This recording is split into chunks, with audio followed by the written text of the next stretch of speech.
So, in narrative therapy, I like to think of it a little bit as one of the main tasks is to externalize the problem.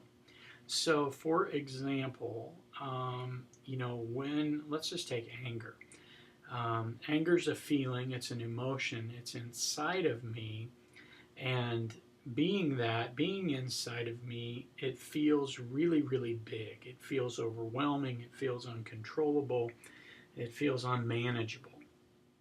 Well, what narrative therapy will do is it will get it outside of me. You talk about it, you put stories around it, you externalize it, you get it out of that person. Then you can say, set it in a chair. You can walk around it. You can give it a ridiculous, silly name. Mine could be Henry, the the anger blob. And so when we put a title to it or a name to it or something ridiculous, then it loses its power over the person. The other thing narrative therapy has is it has quite a lot of writing. There are letter writing. There is back and forth. It takes time from the counselor to construct those.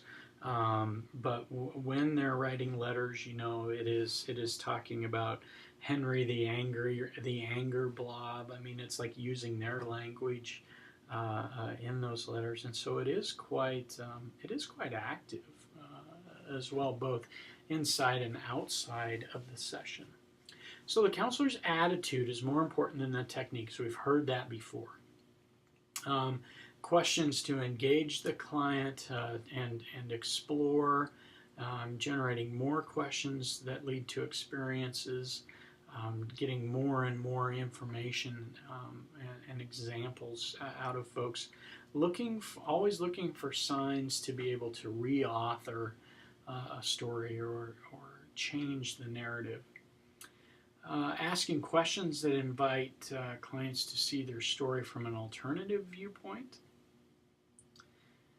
Externalizing the problem, as we just talked about here at the beginning of this slide. Exploring moments when the client wasn't dominated by the problem-saturated story. And then lastly, an audience. Every written book is intended to be in someone's hands.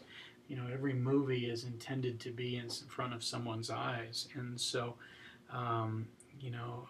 as this new narrative sort of emerges, finding or creating an audience that would be supportive of this new story, and so that would not only be supportive, but in fact encouraging and hope instilling for the future, so that this can remain under control.